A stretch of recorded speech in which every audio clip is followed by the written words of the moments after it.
Ça s'est passé ce jour-là. Vous êtes nés dans ce monde avec en vous l'origine du péché. Mais quand vous avez reconnu Jésus comme votre Seigneur et Sauveur, l'Esprit Saint est arrivé et il vous a transformé. Il n'est pas allé prendre quelque chose pour, vous savez, le rafraîchir un petit peu. Non, vous savez ce qu'il a fait. L'homme qui se trouvait dans ce corps est mort. Il cherche à atteindre chaque continent avec la parole de Dieu. L'évêque Keith Butler enseigne la parole de Dieu. Il s'y efforce et il touche le monde. Et maintenant, voici pour l'enseignement d'aujourd'hui l'évêque Keith Butler. Chaque lettre seule, chaque particule de la parole de Dieu va se réaliser. Cela prend tout son sens. C'est pourquoi il vous est révélé que vous feriez mieux de ne rien ajouter ni de ne rien enlever aux Saintes Écritures. Je vous ai dit qu'il y aura un jugement si vous le faisiez, parce que chaque partie de la parole se réalisera. Maintenant, penchons-nous sur l'Épître aux Galates, chapitre 6. Et laissez-moi vous aider un petit peu à comprendre de quel jugement il s'agit. Prions le très saint. Les yeux de certains commencent-ils à s'ouvrir un peu? Ah oui, quelques-uns. Cela veut dire que je ferais mieux de parcourir les Saintes Écritures, alors. Je vous reposerai peut-être la question. Quelqu'un commence-t-il à percevoir certaines choses? Ok, d'accord. Prions le Seigneur. Épître aux Galates, chapitre 6. Au verset 7, « Ne vous y trompez pas. Souvenez-vous que l'Épître aux Galates est écrite à l'église de Galatie, à l'église. Ce ne sont pas des pécheurs. Ne vous y trompez pas, on ne se moque pas de Dieu, ce qu'un homme aura semé. Peu importe. Vous voyez, si vous dites peu importe, c'est parce qu'alors vous pourriez semer quelque chose qui amène du bon ou du mauvais. Ce qu'un homme aura semé, il le récoltera aussi. Celui qui sème pour satisfaire sa nature propre récoltera d'elle la ruine, mais celui qui sème pour l'esprit récoltera de l'esprit la vie éternelle. Ne négligeons pas de faire le bien, car nous moissonnerons au moment convenable si nous ne nous relâchons pas. Prions le Seigneur. Le même principe a cours au tout début et depuis toujours. Dans le livre de la Genèse, au chapitre 8, nous lisons au verset 22, « Désormais, tant que seront les jours de la terre, les semailles et la moisson, et le froid et le chaud et l'été et l'hiver, et le jour et la nuit ne cesseront pas. » En d'autres mots, prions le Seigneur, il ne parlait pas d'agriculture, il parlait de tout, quoi que ce soit. Vous pouvez semer grâce à des actions, vous pouvez semer avec des mots, vous pouvez semer avec votre argent, vous pouvez semer avec votre vie. Et quelle que soit la façon dont vous semez, quelle que soit la façon dont vous plantez, vous recueillerez les fruits de votre récolte, quoi que vous ayez planté. En d'autres termes, le jugement est neutre. Le jugement n'est que gratification dans les Saintes Écritures. Et c'est neutre. Il disait par exemple, si vous semez pour vivre, vous obtenez la vie. Si vous semez pour mourir, vous récoltez la mort. C'est la loi du jugement. Cela veut dire conclure ou décréter. Cela veut dire juger ou résoudre, comme dans un procès. Le verdict lors d'un procès est soit innocent, soit coupable. Il y a un jugement dans un procès, et cela ne veut pas dire que s'il y a un jugement, vous allez automatiquement en prison. Le jugement lors d'un procès peut signifier que vous êtes innocent et que toutes les charges contre vous sont levées. Le jugement est juste une décision. Criez tous bien fort, Amen. J'ai dit criez tous, Amen. Prions le Seigneur. Donc, un jugement peut réduire l'une ou l'autre voie. C'est juste le résultat final du cycle des saisons, des semailles et des moissons. Prenons l'exemple d'une nation qui planterait jusqu'à sa propre chair dans le péché. La parole de Dieu serait alors vaine sans une récolte du jugement négatif.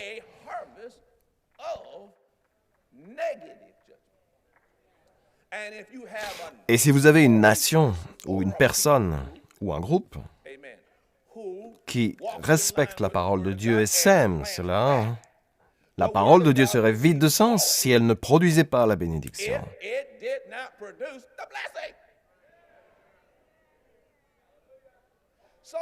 Donc ce n'est pas la grâce ou le jugement. Ce n'est pas dans le fossé de l'un ou l'autre côté. Les deux opèrent à la même place. Quand vous entendez des choses extrêmes, excessives, de l'un ou l'autre côté, vous savez déjà que ce n'est pas la Bible. Mais vous pouvez prendre quelques textes des Saintes Écritures et leur faire dire quelque chose, sauf si vous tenez compte de l'ensemble de la parole de Dieu. Gloire à Dieu. Prenez maintenant l'Épître aux Hébreux, chapitre 4. Elle descend la dernière ligne droite, elle reviendra à la montagne, elle arrive. Vous déprimez ici au Texas depuis trop longtemps. Elle reviendra à la montagne, elle arrive.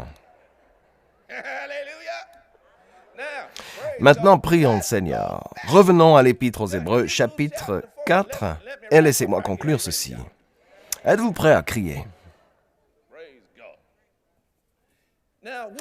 Maintenant, lisons l'Épître aux Hébreux, chapitre 4, verset 16, qui continue quelque chose. Regardez, il dit, « Ainsi, chaque fois que vous voyez le mot « donc », vous avez besoin de vous arrêter et de trouver pourquoi il se trouve là. » Ok, revenons en arrière.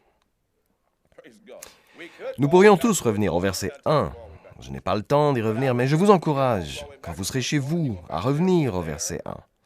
Vous y trouverez un « donc » et vous devrez retourner au chapitre précédent. Tout le chemin vers Jésus, le grand prêtre, de nos mots.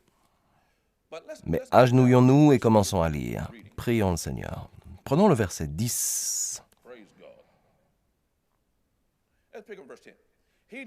En effet, celui qui entre dans le repos de Dieu se repose, lui aussi de son activité, tout comme Dieu s'est reposé de la sienne.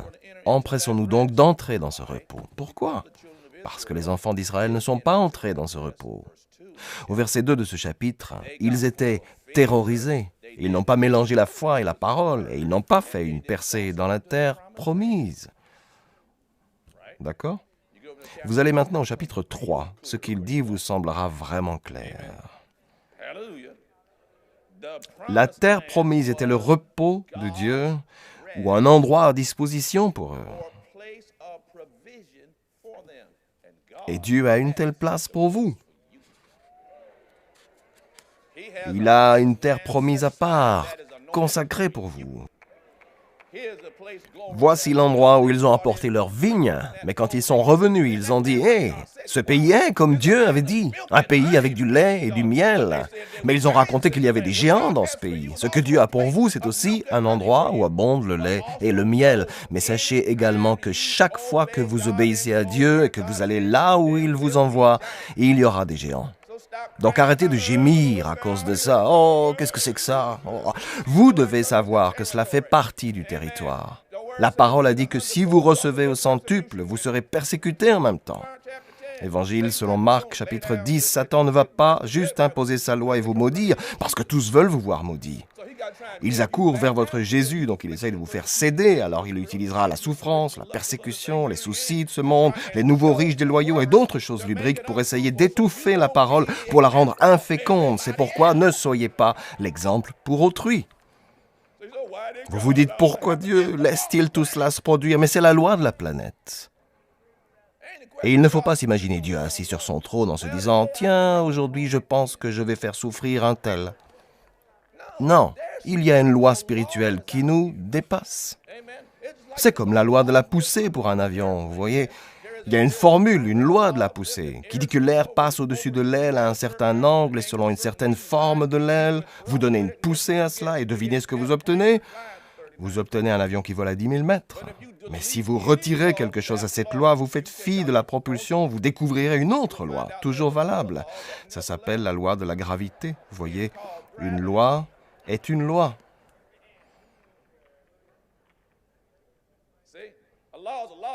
La raison pour laquelle on appelle loi est parce qu'elle fonctionne à tous les coups. Il y a la loi du jugement, il y a la loi de la bénédiction.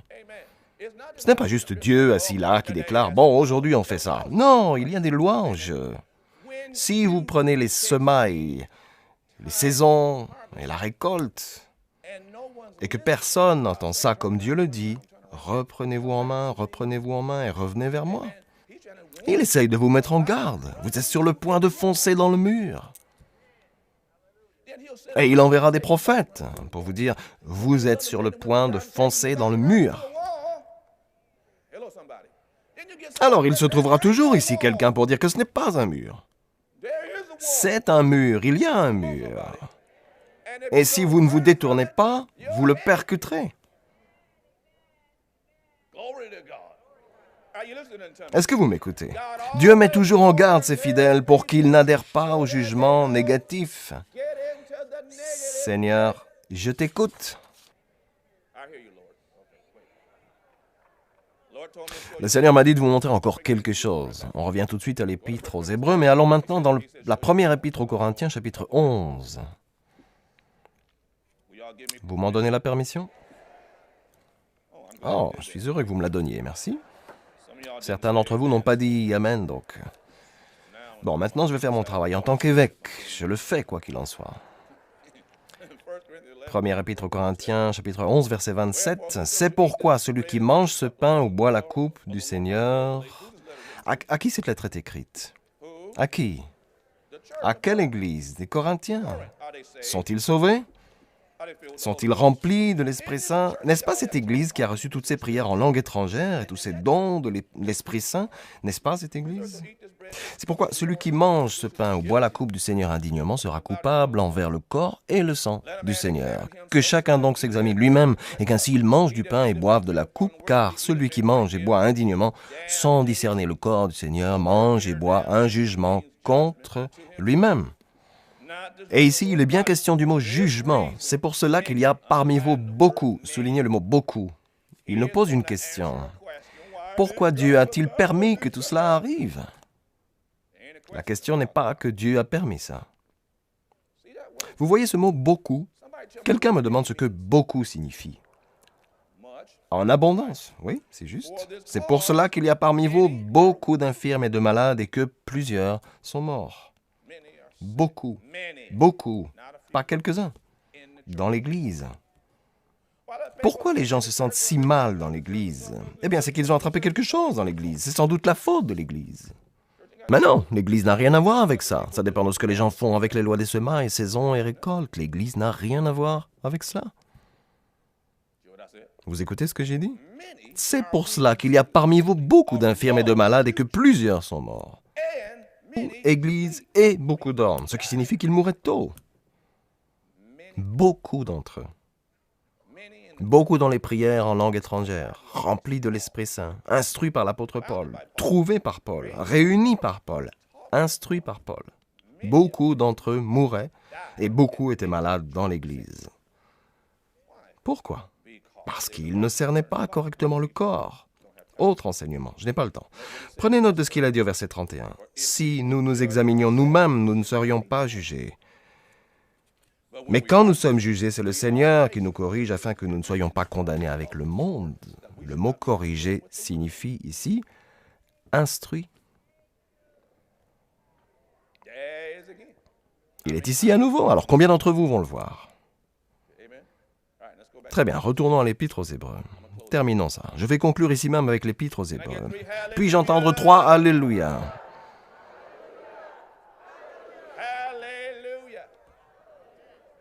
Merci Seigneur, c'est grâce à l'aide de l'Esprit Saint. Merci Seigneur, prions le Seigneur. Son pouvoir nous touche tous. La grâce de Dieu, si vous voulez. Si vous voulez vraiment désigner la grâce de Dieu par un terme, prions le Seigneur. Oui, je sais que c'est une faveur imméritée, mais la grâce de Dieu, si vous voulez vraiment employer un terme pour grâce, ce qui en soit une faveur imméritée, la grâce de Dieu, c'est le pouvoir. C'est le pouvoir. C'est le pouvoir lui-même, celui de l'Esprit Saint. Bon, ce soir, je serai plein de miséricorde pour la grâce. De miséricorde. Vous avez besoin d'être ici. J'ai dit que vous aviez besoin d'être ici. Je ne veux pas à l'église le dimanche soir. Et pourquoi pas? Certains d'entre vous vont au cinéma. Je suis allé à l'église, je suis allé au cinéma, vous allez à d'autres endroits, chez votre fille, chez votre ami, chez votre fils. Vous êtes couché, les pieds sur le lit, ou sur votre oreiller. Vous regardez vos histoires. Vous êtes devant votre ordinateur, vous passez le temps sur Facebook. Vous racontez toutes vos affaires et toute votre vie à des gens que vous ne connaissez même pas. Éteignez ça pour voir le monde.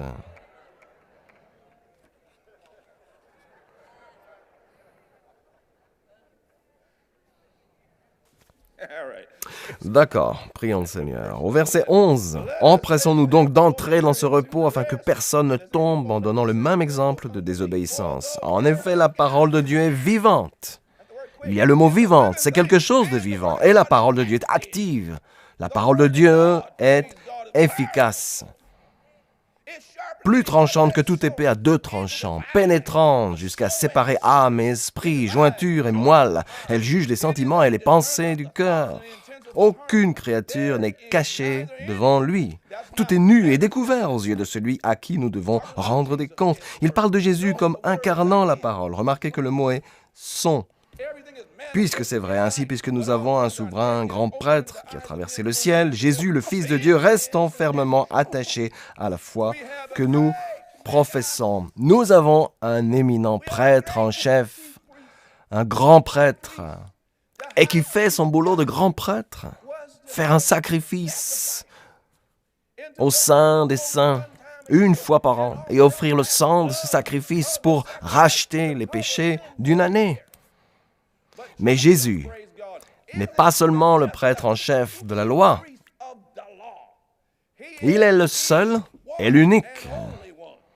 Celui qui est venu s'offrir en sacrifice une fois pour toutes, pour tous nos péchés, et pour toujours.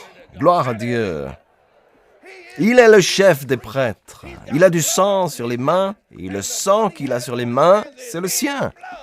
Et il a offert ce sang au Père, et le Père a fait quelque chose de merveilleux.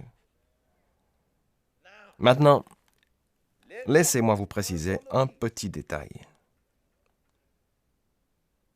Oui, le sang vous a lavé de vos péchés. Et oui, vous êtes devenus enfants de Dieu. Mais ce n'est pas la seule chose qui s'est produite. Votre statut a changé. C'est vrai. Deuxième épître aux Corinthiens, chapitre 5, verset 21, « Celui qui n'avait pas connu le péché, il l'a, pour nous, identifié au péché, afin que par lui nous devenions justice de Dieu. » Oui, donc maintenant, vous êtes parvenus là. C'est un statut, mais ce n'était pas la seule chose qui est arrivée. Il ne s'agit pas seulement que votre statut ait changé et que Dieu ait dit « Tu es pécheur et maintenant tu es un saint. Tu t'es perdu et maintenant tu es sauvé. Tu allais droit en enfer. Tu prends la direction du paradis maintenant. » Et il ne s'est pas passé tout ça juste parce que tu as cru. Jésus a dit quelque chose dans Jean 3. Il a dit « Tu dois renaître. » Nicodème a dit, mais comment puis-je renaître? Puis-je retourner dans le ventre de ma mère et naître? Jésus a dit, tu es le professeur et tu ne sais pas ça. Car Dieu a tant aimé le monde qu'il a donné son Fils unique, afin que quiconque croit en lui ne périsse point, mais qu'il ait la vie éternelle. Qu'il l'ait. Qu'il l'ait. Et que s'est-il passé? Deuxième épître aux Corinthiens, chapitre 5, verset 17. Aussi, si quelqu'un est en Christ, il est une nouvelle créature. Il est quoi? Une nouvelle créature. Que signifie le mot nouvelle? Quelque chose qui n'existait pas auparavant. Le monde ancien est passé, voici qu'une réalité nouvelle est là. Non seulement votre statut a changé, mais le miracle le plus important et le pouvoir le plus incroyable qui se soit jamais produit, ça s'est passé ce jour-là. Vous êtes nés dans ce monde avec en vous l'origine du péché. Mais quand vous avez reconnu Jésus comme votre Seigneur et Sauveur, l'Esprit Saint est arrivé et il vous a transformé. Il n'est pas allé prendre quelque chose pour, vous savez, le rafraîchir un petit peu. Non, vous savez ce qu'il a fait. L'homme qui se trouvait dans ce corps est mort à un moment donné et l'Esprit Saint a créé une toute nouvelle personne avec le pouvoir de Dieu. Et vous êtes une nouvelle création dans le Christ. L'ancienne personne n'est plus. Vous savez, chaque chose est nouvelle. C'était le travail de la grâce. Le Saint-Esprit a fait de vous quelqu'un de nouveau.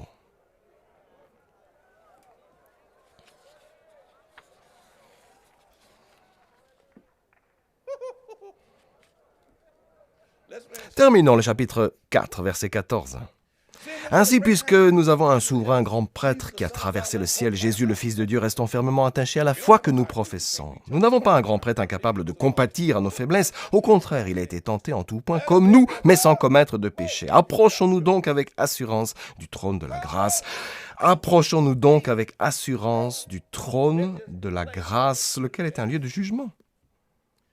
Approchons-nous donc avec assurance du trône de la grâce afin d'obtenir compassion et de trouver grâce. Encore une fois, approchons-nous donc avec assurance du trône de la grâce afin d'obtenir compassion et de trouver grâce. Mais pourquoi? Pourquoi? Grâce pourquoi? Ce n'est pas le statut. La grâce vous aidera. Vous êtes pécheur. Vous arrivez chez le grand prêtre. Premier épître de Jean, chapitre 1, verset 9, il a dit, « Si nous confessons nos péchés, fidèle et juste comme il est, il nous pardonnera nos péchés et nous purifiera de toute iniquité. » Et vous savez qu'il écrit à l'Église parce qu'au chapitre 2, verset 1, il dit, « Mes petits enfants, je vous écris cela pour que vous ne péchiez pas. » Vous voyez, la prière est particulièrement efficace quand vous reconnaissez Jésus-Christ comme votre Seigneur et votre Sauveur. Les Saintes Écritures disent que Dieu nous a tant aimés qu'il a donné son Fils unique. Et vous vous demandez, comment puis-je me joindre à lui? Comment puis-je renaître? Comment puis-je me régénérer? Eh bien, tout ce que vous devez faire, c'est prier avec moi. La Bible dit dans l'Épître aux Romains, chapitre 10, verset 9, « Si de ta bouche tu confesses que Jésus est Seigneur, et si dans ton cœur tu crois que Dieu l'a ressuscité des morts, tu seras sauvé. » Le verset suivant dit, « En effet, croire dans son cœur conduit à la justice, et confesser de sa bouche conduit au salut. » Et enfin, il dit au verset 13, « En effet, quiconque invoquera le nom du Seigneur sera sauvé. » Priez maintenant avec moi. C'est bien, penchez la tête. Et priez bien fort de tout votre cœur avec moi, cher Père Céleste. C'est ça. Maintenant, priez avec moi, cher Père Céleste. Au nom de Jésus, je crois que Jésus-Christ est le Fils de Dieu. Qu'il est mort pour moi sur une croix. Qu'il s'est chargé de mes péchés. Qu'il est allé en enfer à ma place. A accompli mon châtiment. Et maintenant est sorti du tombeau. Viens dans mon cœur, Seigneur Jésus. Je te reçois comme mon sauveur et le maître de ma vie. Alléluia. C'est aussi simple que ça. Et il est maintenant présent dans votre cœur. Vous allez me dire, bon, et maintenant que dois-je faire? Nous avons un ouvrage spécial que nous voulons vous faire parvenir. Il s'intitule « D'où venons-nous » Nous serons heureux de vous l'adresser. Prions le Seigneur et je vous expliquerai tout ce que vous devez savoir. Je tiens à vous féliciter. Vous ne serez plus jamais la même personne au nom de Jésus. La parole de Dieu entre dans ton esprit dès lors que tu reçois Jésus comme le Seigneur et le Sauveur de ta vie. Le véritable toi, ton esprit, est régénéré. Cela signifie que tu es maintenant une nouvelle création dans le Christ qui, après Dieu, est créé dans la vertu et la vraie sainteté. Ce procédé provoque un changement immédiat dans ton esprit et dans ton cœur. Toutefois, pour continuer ce procédé de changement, tu dois ranger tes anciens habits et apprendre comment cheminer dans ta nouvelle vie avec Dieu en commençant ta journée en prière avec le Père. Une simple prière de louange et d'action de grâce t'aide à consolider ta relation avec Dieu. Remercie-le pour son amour, sa confiance, sa patience, sa tendre bonté, sa paix, son pouvoir de guérison, sa protection face au danger, son indulgence, sa sagesse et son aide pour cette journée. Assure-toi tous les jours de prendre le temps de lire la parole de Dieu. Tout comme ton corps de chair a besoin de nourriture, ton esprit nécessite la nourriture de la parole de Dieu. Veuillez s'il vous plaît prendre note de l'adresse sur votre écran. De la sorte, nous pouvons vous envoyer ce petit livre très important. Il contient une abondance d'informations dont vous aurez besoin maintenant que vous avez décidé d'accueillir le Seigneur dans votre cœur et de continuer votre chemin avec Dieu. Finalement, il est important que vous aussi preniez le temps de trouver un lieu de culte et que vous entreteniez des relations avec d'autres croyants. Nous prions pour vous, afin que le Dieu de notre Seigneur Jésus-Christ, le Dieu de gloire, puisse vous donner l'esprit de sagesse et de révélation dans la connaissance de lui. Le programme d'aujourd'hui a-t-il été une bénédiction pour vous? Ce que vous avez entendu n'était qu'une partie de son puissant message. Vous pouvez commander la totalité du service d'aujourd'hui sur CD, DVD ou par DVD sous-titré MP3 ou MP4. Il suffit simplement de visiter notre boutique en ligne sur www.keithbutler.org ou d'envoyer un courrier à l'adresse inscrite sur votre écran ou de nous appeler. Commandez ce livre aujourd'hui pour vous-même, un membre de votre famille ou un ami, et laissez la parole de Dieu commencer à agir dans votre vie dès maintenant.